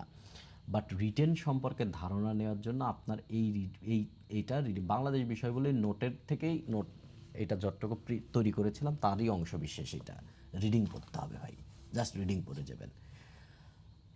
রাজনৈতিক ব্যবস্থা কেমন, একদলীয় ব্যবস্থা, দ্বিদলীয় ব্যবস্থা, বহুদলীয় ব্যবস্থা। কিছু কিছু দেশে রাজনৈতিক দলই নাই, যেমন সৌদি আরব রাজনৈতিক কোনো দলই নাই। একদলীয় ব্যবস্থা, কিছু কিছু দেশে একটাই রাজনৈতিক দল আছে, যেমন চীনা কমিউনিস্ট পার্টি, আর কোনো দল নাই। কিছু কিছু দেশ আছে দ্বিদলীয় ব্যবস্থা, অন্যান্য দল আছে বাট তারা কিছু করতে পারে না, দুই দলই মেইন, যেমন আমেরিকা, রিপাবলিকান অ্যান্ড ডেমোক্রেটিক। বহুদলীয় ব্যবস্থা আছে কিছু কিছু দেশে, যেমন বাংলাদেশ বহুদলীয় রাজনীতি, অনেক দল আছে, এর মধ্যে নির্বাচন করে আর আসে। তবে বাংলাদেশের বিভিন্ন দেশে, যে সমস্ত দেশে সাধারণত বহুদল এবং বহুদলই অ্যাক্টিভ, বাংলাদেশে কিন্তু সব দল অ্যাক্টিভ না, কিছু কিছু দল আছে যার দল আছে অস্তিত্ব নাই। এবার আপনারা দেখছেন 4-5 জন লোক এনে মানুষ ডেকে ছবি তুলতেছে, তারা আসছে হচ্ছে ব্যানার নিয়ে নির্বাচন কমিশনে নিবন্ধন দিতে। সো দলও একটা ব্যাপার আর কি, কেরিয়ার আর কি, এটা একটা। সো এরকম অনেক আছে। সো ম্যাক্সিমাম দলেরই অ্যাকচুয়ালি অস্তিত্ব নাই, এদের কোনো কর্মসূচি নাই, এদের কোনো মূলনীতিও নাই।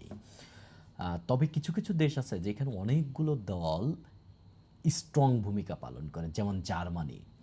নানান দল কিন্তু পাওয়ারফুল, এখানে একক দল সংখ্যাগরিষ্ঠতা অর্জন করতে পারে না, তখন কোয়ালিশন সরকার গঠিত হয়, যে কয়েকটা দল মিলে একটা কোয়ালিশন সরকার গঠিত হয়, বহুদলীয় ব্যবস্থার মধ্যে একটা ব্যাপার আর কি।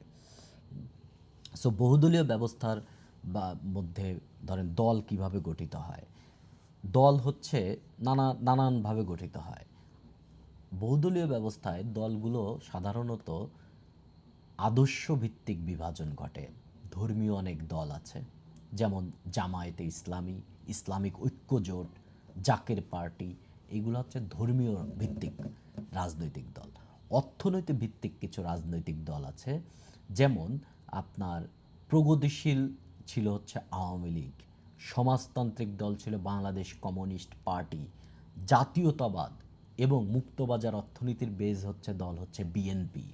এরকম এগুলো হচ্ছে অর্থনৈতিক এবং সমাজবাদী ভিত্তিক রাজনৈতিক দল। এইভাবে মূলত রাজনৈতিক দল গঠিত হয়। রাজনৈতিক দলের কিছু রাজনৈতিক ঐতিহ্যও থাকে, ঐতিহ্যের ভিত্তিতে, যেমন ধরেন বিভিন্ন সময় আন্দোলনের প্রেক্ষাপটে ওই আন্দোলনে ভূমিকা পালন করে তারা দল গঠন করে, এরকম যারা রিডিং পড়বেন এইগুলা, জাস্ট রিডিং পড়বেন। প্রগতিশীল গণতন্ত্রে বা শক্তিশালী গণতন্ত্রের বিরোধী দলের একটা ব্যাপক ভূমিকা আছে। শক্ত বিরোধী দল না থাকলে যারা ক্ষমতায় আছে তারা ধীরে ধীরে ডিক্টেটর হয়ে যাবে, এবং তারা তাদের স্বার্থের জন্য নীতি গ্রহণ করবে। তখন অবশ্যই শক্ত বিরোধী দল তাদের বিভিন্ন কর্মসূচি দিয়ে কিন্তু এটাকে করবে। যখনই যে দেশে বিরোধী দল স্ট্রং, সেই দেশে কিন্তু সরকারকে জনবান্ধব হতেই হবে, বাধ্য সে। ধরেন ভারতের এখন উদাহরণ দেওয়া যেতে পারে, বিজেপি এক মানে যে কোনো ধরনের নীতি তারা বাস্তবায়ন করে ফেলে, কেননা কংগ্রেস হারায় যাচ্ছে, শক্ত বিরোধী দলের খুব অভাব, শক্ত বিরোধী দলের খুবই অভাব। সো শক্ত বিরোধী দল কি কি করতে পারে, নানান কিছু করতে পারে, সেটা রিডিং আছে, রিডিং পড়ে নেবেন আর কি। তবে রিডিং পড়াটা খুবই জরুরি আর কি। এই অধ্যায় থেকে তেমন কোনো কোশ্চেন আসে না প্রিলিমিনারিতে, তারপরেও অল্প 2 পেজের অধ্যায় তো, দাগানো লাইনগুলো পড়তে হবে।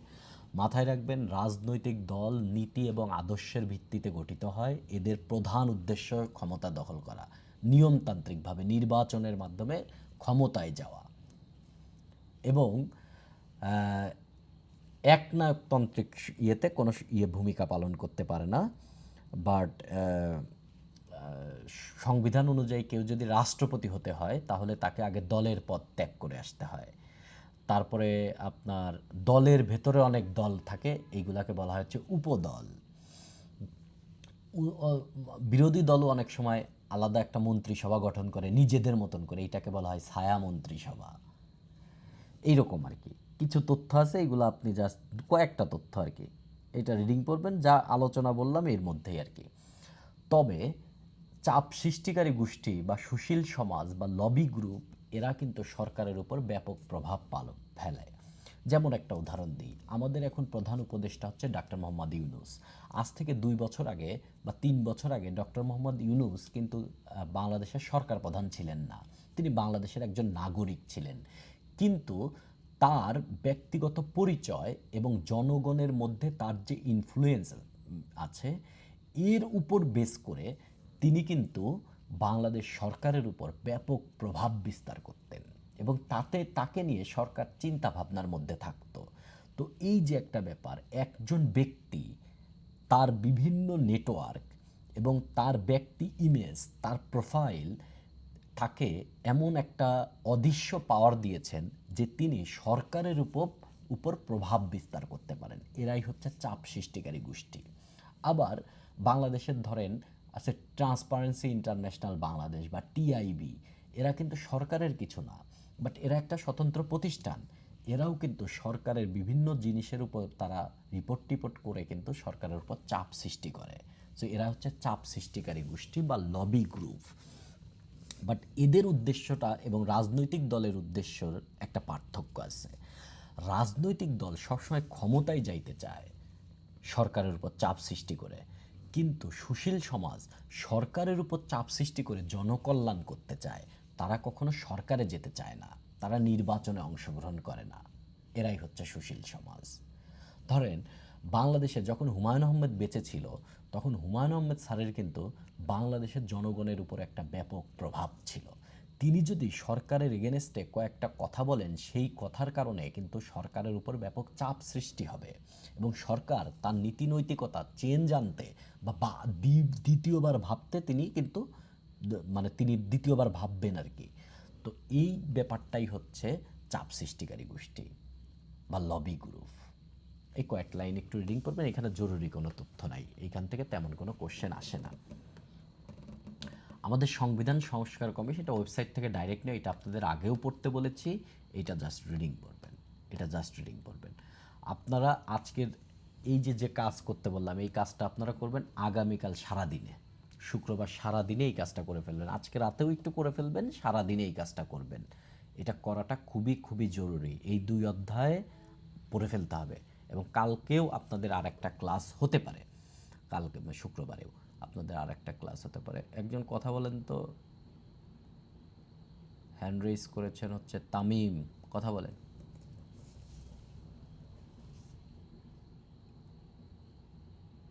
তামিম কি বলতে চান?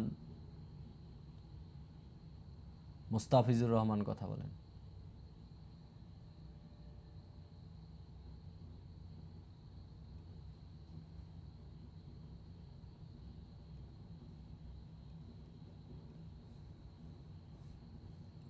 আপনারা শুনতে পাচ্ছেন না নাকি? মুস্তাফিজুর রহমান হ্যান্ড রেজ করে রেখেছেন, কথা বলেন। শরীফুল ইসলাম কথা বলেন।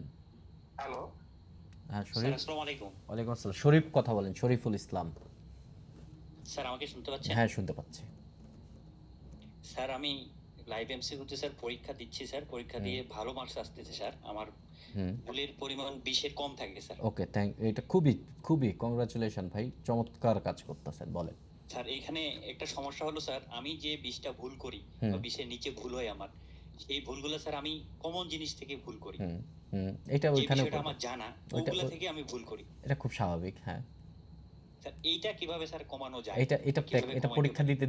দিতে এবং ওভারভিউ দিতে কমাতে পারবেন। ওভারভিউ দিতে এবং এক জিনিস যত ভুল করবেন ওইটা পরের বার আর ভুল হবে না, এইভাবে আপনি কমাতে পারবেন। বাট এইরকম কোনো তত্ত্ব নাই যে যেটা দিয়ে আপনি 2টা কাজ আপনার বাড়াতে হবে এখন। একটা হচ্ছে ওভারভিউ দেওয়া, আর একটা হচ্ছে বেশি বেশি পরীক্ষা দেওয়া।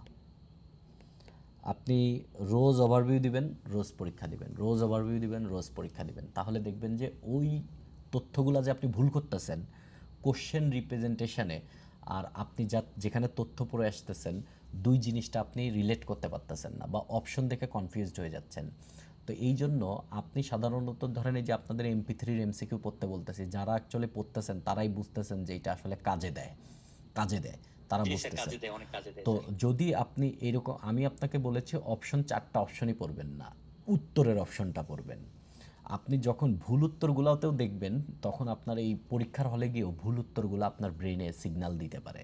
সো এতে আপনার ভুলের পরিমাণ বাড়বে। তবে শরীফুল, যা করতেছেন এটা অব্যাহত রাখেন, প্রচুর পরিমাণে ওভারভিউ দেন, প্রচুর পরিমাণে দেন। আপনার মানে এইভাবে কনফিডেন্টলি যে আপনি বলতে পারছেন যে ভালো মার্ক পাচ্ছেন এবং 20-এর কম আপনার ভুল হচ্ছে, খুবই ভালো গুড সাইন, খুবই গুড সাইন এটা। এবার মুস্তাফিজ কথা বলেন, মুস্তাফিজুর রহমান। হ্যালো ভাই, আসসালামু আলাইকুম। ওয়ালাইকুম আসসালাম। ভাই আমার কোশ্চেন ছিল হচ্ছে যে 46 নাম্বার যে অনুচ্ছেদটা আছে এটা নিয়ে আসলে হুম হুম আর এখানে যে দায় মুক্তি বিধানটা হুম আছে হুম এটা দিয়ে কি আসলে ইন্ডেমিটি। সরকার আর কর্মকর্তারা যারা কর্মরত আছে তাদের একেবারে সকল অন্যায়ের পাক মুক্তি হয়ে গেল কিনা? হ্যাঁ, এটা সকল অন্যায়ের না, অ্যাকচুয়ালি আপনার যদি আইন করে এটা দেওয়া হয় তাহলে এটা পাপ মুক্তি হলো। ধরেন আপনি ধরেন বাংলাদেশের একটা সরকার অস্থায়ীভাবে গঠিত হয়েছে, এই সরকার কিছু কার্যক্রম করলো, ধরেন এই কার্যক্রম অনেক আইন বিরোধী হয়েছে। পরবর্তীতে সরকার এসে যদি 46 নম্বর অনুচ্ছেদ অনুযায়ী দায় মুক্তি দিয়ে দেয় তাহলে তিনি দায় মুক্ত হয়ে গেলেন।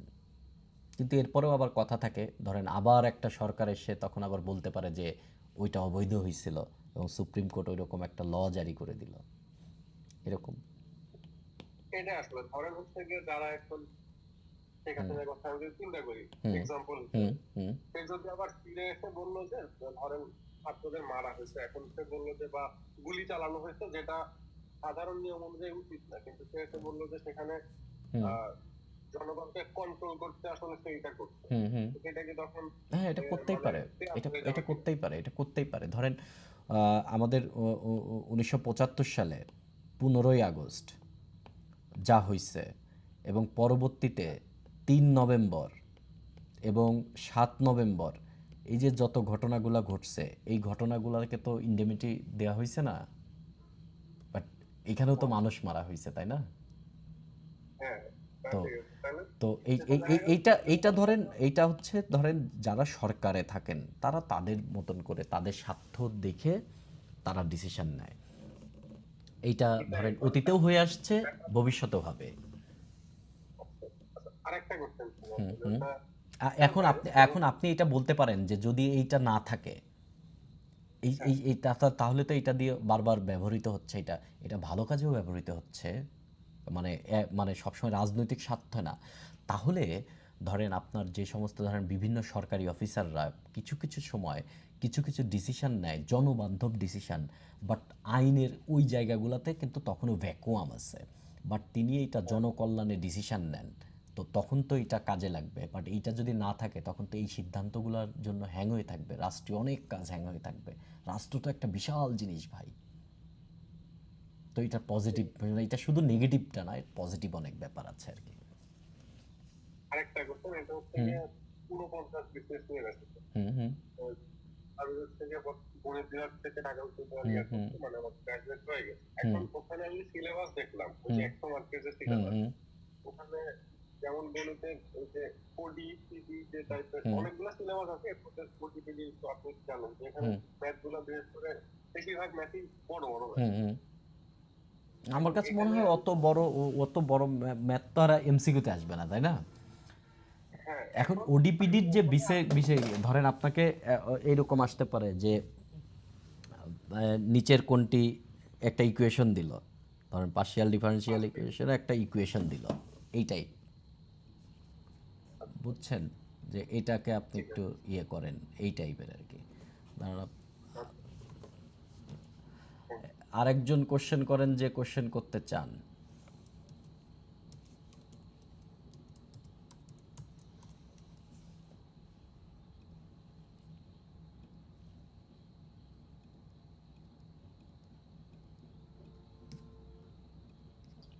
আর কে কথা বলতে চান? হ্যাঁ, ভাই একটা কোশ্চেন ছিল। বলেন। ভাই আপনি যখন MP3টা পড়তে বলছিলেন তার আগে থেকে আমি ওই যে একটা টপিক বেস জব সলিউশন আছে, ওটা হলো প্রিভিয়াস কোশ্চেন, মানে ওটাকে ক্র্যাক বলা হয়। ক্র্যাক নামক একটা মানে প্রিভিয়াস কোশ্চেন ব্যাংক আছে, ওইটা টপিক বেস ভাই। ধরেন এই যে আজকে যে এরকম বাংলাদেশের সরকার এটা কি ব্যবস্থা শুধু কোশ্চেন বিগত মানে শুধু কি খালি কোশ্চেন? হ্যাঁ, খালি কোশ্চেন। কতগুলা কোশ্চেন আছে তাতে? প্রতিটা সাবজেক্টেরই আলাদা আলাদা এবং প্রতিটা চ্যাপ্টার ওয়াইজ বা সাবজেক্ট ধরেন ওয়াইজ। সংবিধানের উপর কতগুলা কোশ্চেন আছে সেখানে? সংবিধানের উপর ধরেন প্রথম ভাগের 20-25টা, দেন দ্বিতীয় ভাগের ওইরকম 20-25টা, এরকম ভাগ ওয়াইজ আবার প্রতিটা টপিক সাব টপিক অনুযায়ী ভাগ করে দেওয়া আছে। বইটা আমি দেখি নাই, সো আমি ইয়ে করতে পারতেছি না। বাট আপনি যদি MP3 কারো কাছ থেকে বা আপনার কাছে যদি থাকে, কোশ্চেন দেখে একটু দেখেন, কোশ্চেনের কোয়ালিটি দেখেন, কোশ্চেনের কোয়ালিটি দেখে যদি আপনি ওইটাই মনে করেন ওইটা করবেন, এতে আপনি উপকার পাচ্ছেন। হ্যাঁ ভাই, উপকার পাচ্ছি। এবং তাহলে একটু কন্টিনিউ করেন। অনেক অনেক ধরনের কোশ্চেন আছে যেগুলা ধরেন না, মানে MP3 সব কোশ্চেন, অনেক কোশ্চেন আছে যেগুলো কোশ্চেন লাগবেই না, তো সেইগুলা কোশ্চেন এখানে একবারে টপিক ওয়াইজ ভাগ করে দেওয়া আছে। তো আমরা তো মানে একটা টপিক দেখলে মোটামুটি বোঝা যায় যে এই টপিক থেকে কোশ্চেন আসার মতো কিনা। তাহলে আপনি এটা কন্টিনিউ করেন। ওকে ভাই। কি বই বললেন ভাই এটা? ওটা হলো ক্র্যাক। আচ্ছা, ক্র্যাক। হ্যাঁ, ঠিক আছে, ওকে। ফাহাদ কথা বলেন, ফাহাদ।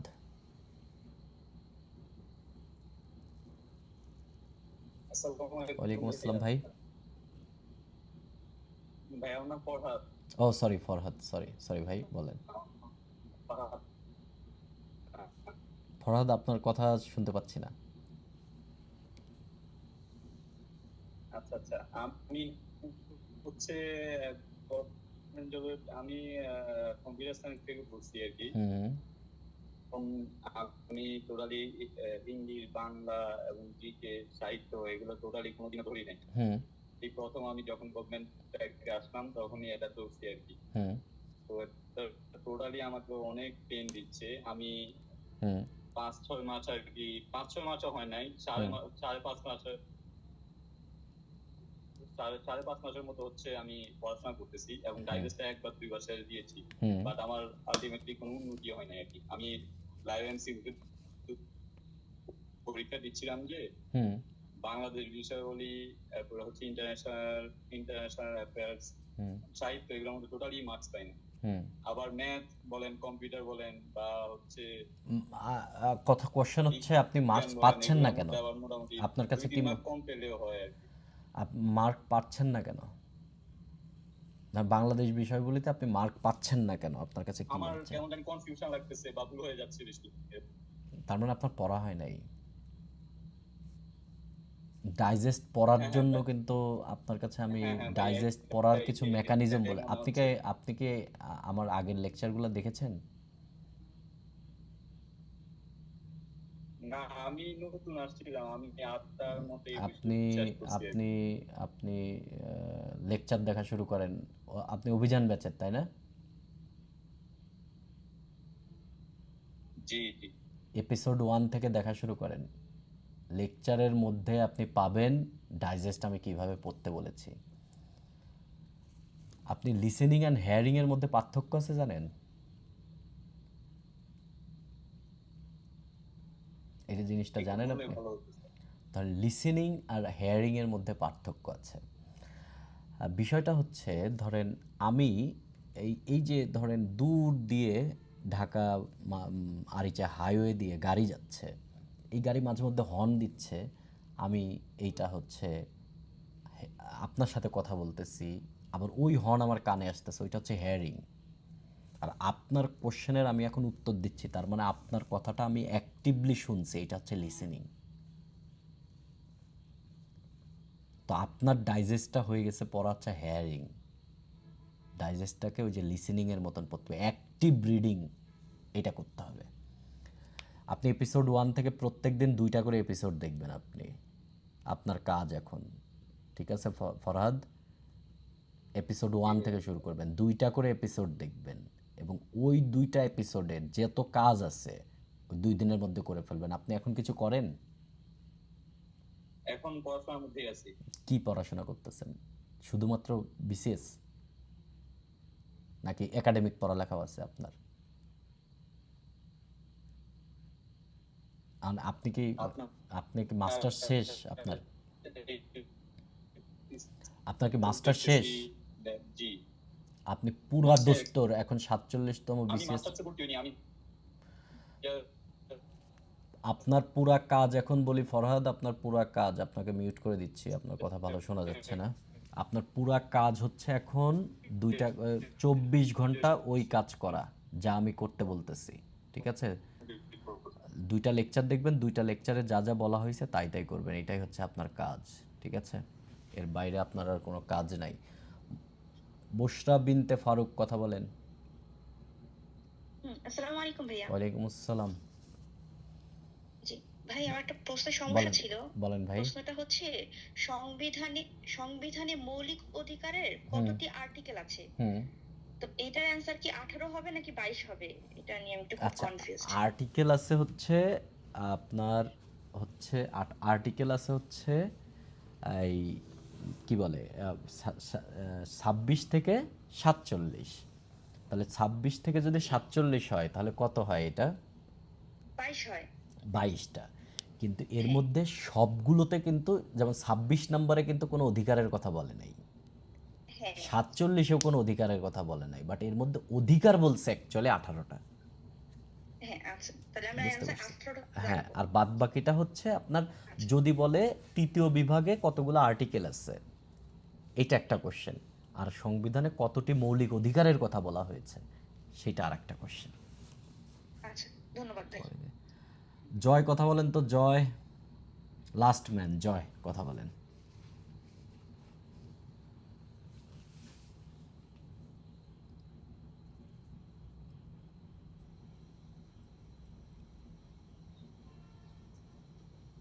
জয়কে পাওয়া যায়? জয় বলেন। সরি জনি, সরি বলেন ভাই।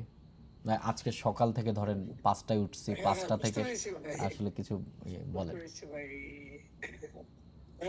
আমি একটা হচ্ছে কি, আপনি যেভাবে বলেছিলেন যে আমি প্রায় 1.5 মাসের মতো করে যত কিছু আছে রিভাইজ দেওয়া শুরু করেছি, বাট এখন থেকে ভাইয়া ডেইলি হচ্ছে লাইভ এমসিকিউতে প্রায় 1 সপ্তাহ ধরে সাবজেক্ট ফাইনাল পরীক্ষাটা দিচ্ছি। প্রত্যেকটা দিন প্রায় আজকেও প্রায় 6 সপ্তাহের মতো পরীক্ষা দিয়ে ফেলছি বিভিন্ন সাবজেক্ট গুলোতে। ইভেন যেগুলো মনে হচ্ছে যে আসার মতো, যেগুলো পাচ্ছি না, দেখা যাচ্ছে কি ভাইয়া প্রায় 60 থেকে 65% কোশ্চেন যেগুলো পারছি, বাকিগুলো হচ্ছে ভাইয়া মানে 100-এ হচ্ছে ভাইয়া, না এখানে পরীক্ষাগুলো 100-এ হচ্ছে। দেখা যাচ্ছে যে 60টা মধ্যে দেখাতে পারছি ভাইয়া, তার মধ্যে এখানে ভুল হচ্ছে প্রায় 7-8টা মতো ভুল হয়ে যাচ্ছে অলরেডি। আর বাকিগুলো ভাইয়া দেখা যাচ্ছে যে 30টা মতো কোশ্চেন হচ্ছে ভাইয়া জানেনই না, দেখেনি নাই, সমস্যা নেই, এটা খুব স্বাভাবিক। লাইভ এমসিকিউ এর কোশ্চেন এরকমই আর কি। শুনেন, লাইভ এমসিকিউতে যদি আপনি 60টা দেখেন না, তাহলে বিসিএস এ যে 80টা দেখবেন। আচ্ছা ভাই, এখন হচ্ছে কি আমি একটা ভাবছি এরকম যে লাইভ এমসিকিউতে হচ্ছে বর্তমানে যেমনি কালকে শুক্রবার আছে, শুক্রবার দিন আমি একটা পরীক্ষা দেব। ওই পরীক্ষাতে দেখা যাচ্ছে যে ভাইয়া ওই বেশি নাম্বার আসছে না, ওই 90 কাছাকাছি থাকে এভারেজে। রিসেন্টলি আগে অনেক ভুল করতাম ভাই, যে নেগেটিভ অনেক থাকতো, বাট এটা এখন পরিমাণটা অনেক কমিয়ে আসতেছে সবকিছু এখন বর্তমানে। ভাই আমি ভাবছি যে অন্য কোন একটা বই দেখেও কি ট্রাই করা দরকার, যে দরকার নেই। আপনি ডাইজেস্ট পড়ছেন, ভালো করছেন। আপনি এখন তো যে লাইভ MP3 কোশ্চেন পড়তে বলছি, MP3 কোশ্চেন পড়বেন আর পরীক্ষা দিবেন। আর অত্যাধিক জিনিসপত্র এখন যদি পড়েন তাহলে ওই যে পরীক্ষার হলে যা দেখবেন যে ভুল করে ফেলতেছেন। তো আমরা একটা জিনিসই মাথায় রাখবো যে আমাদের টার্গেট হচ্ছে 130 পাওয়া, আমাদের টার্গেট 180 পাওয়া না। আর আপনি একটা কাজ করতে পারেন, যদি ধরেন আপনি প্রত্যেকদিন পরীক্ষা দিচ্ছেন, পরীক্ষা দেওয়ার আগে একবার ওভারভিউ দিবেন, পরীক্ষা দেওয়ার পরে আরেকবার ওভারভিউ দিলেন ওই সাবজেক্টটা। যতবার ওভারভিউ দিবেন, ওভারভিউ দেওয়ার টাইমের পরিমাণ তত কমতে থাকবে। এইটাকে কাজে লাগান ভাই। নানানজন নানান কথা বলবে ভাই, আমি আপনাকে বিশ্বাস করেন ভাই, আমি ডাইজেস্টের বাইরে কিছুই পড়ি নাই।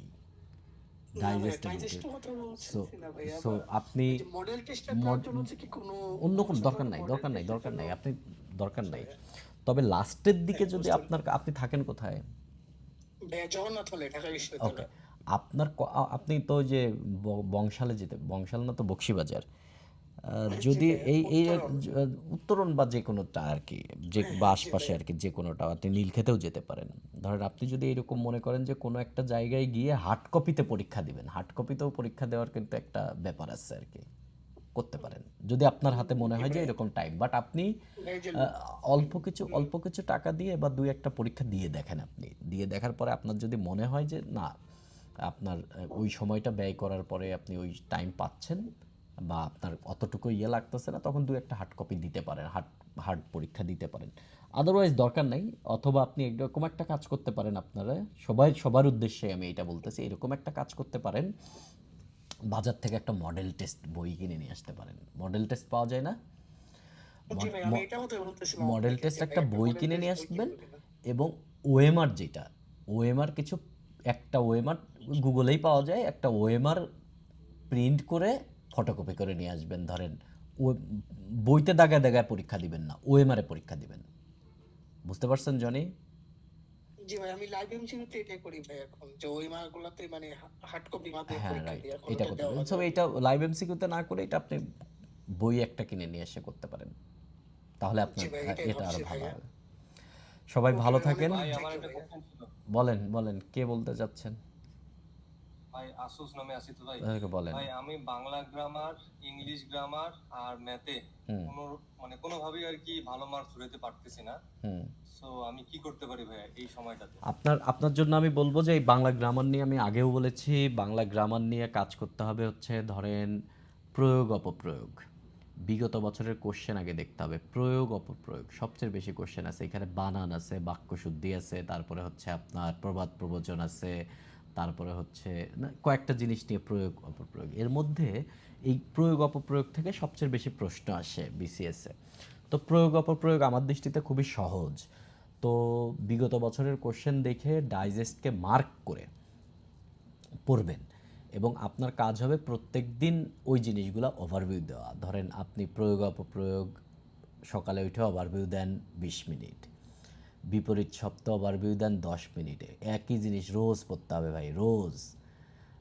যেগুলা বিসিএসে কোশ্চেন আছে, আপনি লোভ করলে চলবে না। ধরেন বিসিএসে ধরেন কারক বিভক্তি নিয়ে 5 বিসিএসে একটাই কোশ্চেন আসছে, আপনি কারকে কোন বিভক্তি, এটার জন্য পাগল হয়ে গেলেন, এটা দরকার নাই। কিন্তু প্রত্যেক বিসিএসে 2টা বানান বা 5টা প্রয়োগ অপপ্রয়োগ থেকে আসে। এবং সো দ্যাটস ওয়াই আপনার বিপরীত শব্দ এইগুলা, তারপরে হচ্ছে পারিভাষিক শব্দ, তারপরে হচ্ছে আপনার প্রকৃতি, কোন উপসর্গ, এই টাইপের জিনিস যেগুলোতে কোশ্চেন আসে, এইগুলো আপনি বাংলা ব্যাকরণে যদি ভালো মার্ক পাইতে চান তাহলে বাংলা ব্যাকরণ রোজ পড়তে হবে, রোজ। এটা যদি এইরকম করতে চান যে রোজ, কিন্তু আবার কি ওভারভিউ দিয়ে রোজ, মানে আপনি আজকে যা যা পড়ছেন কালকে ওভারভিউ দিয়ে নতুন একটু পড়বেন। আমার কথা বুঝতে পারছেন? হ্যাঁ ভাইয়া বুঝতে পারছি। আর ইংলিশ গ্রামারের ক্ষেত্রে ভাই আমি বলবো যে এখন যতটুকু টাইম আছে অনেক শিখতে পারবেন, আমি বলবো না, কনফিডেন্স থাকতে হবে। ক্লিপস টোফেল আমি অনেক আগে সবাইকে পড়তে বলেছিলাম, ক্লিপস টোফেল। তো ক্লিপস টোফেল যদি আপনি টাইম পান পড়বেন, আদারওয়াইজ শুধু ডাইজেস্ট। আর ডাইজেস্টের নিয়মকানুনের সাথে আপনি পরীক্ষা দিয়ে যে আরও কিছু নিয়মকানুন যদি আপনার কাছে অ্যাড হয়, সেগুলো ডাইজেস্টে লিখে পড়বেন, এবং কোশ্চেন সলভ করতে হবে। যে একই টাইপের ফল্ট কোনটা, ধরেন এরকম কোনটা, এরকম কোশ্চেন তো সবসময় আছে যে কোনটা নাউন কোনটা প্রোনাউন। আমি তো শুধুমাত্র আমার মনে হয় যে আমি ভালো শিখছিলাম এবং ভালোই পারতাম তখন। পার্টস অফ স্পিচ তো যে আপনার ওই শুধুমাত্র যে এই ওয়ার্ডের না, এটা ফ্রেজেরও হয়, এটা কোন ফ্রেজ, আবার এটাকে নাউন ফ্রেজ, এটাকে অ্যাডজেক্টিভ ফ্রেজ, আবার হচ্ছে আপনার এইটা হয় হচ্ছে আপনার ওই যে কি বলে জিরান্ড পার্টিসিপল। এই তো এইগুলোর দিকে একটু বেশি ফোকাস করেন। তারপরে হচ্ছে এই যে এই জিনিসগুলোতে প্রবলেম হচ্ছে আর কি। হ্যাঁ, এই জিনিসগুলো তো আপনি শিখে নেন না নিয়মটা, এটা তো আপনার বই পড়ে আপনার প্রচুর ছোটোখাটো দু একটা ভিডিও দেখেন ওই স্পেসিফিক জিনিসের, অনেকে যারা শর্টকাট শেখায় এদের ভিডিও না, কনসেপ্টটা যে বলছে আর কি, ওই কনসেপ্টটা দেখে আপনি ওটা রিলেট করে প্রচুর কোশ্চেন সলভ করেন, মনোযোগ দেন। হ্যাঁ ভাই, বুঝতে পারছি। বাট এই কাজ করতে হবে কিন্তু ভাই। আপনি যদি মনে করেন যে এই কাজ মানে এটা এমনি হয়ে যাবে, একটা বই বললাম যে বাজার থেকে একটা বই, সাধারণত বাংলাদেশের মানুষ বই কিনতে খুব পছন্দ করে। আপনি এই গ্রামারের বই, অমুক বই তমুক বই, বড় মোটা বই কিনে নিয়ে আসলেন, কোনো লাভ নেই কিন্তু ভাই, কোনোই লাভ নেই, জিরো লাভ।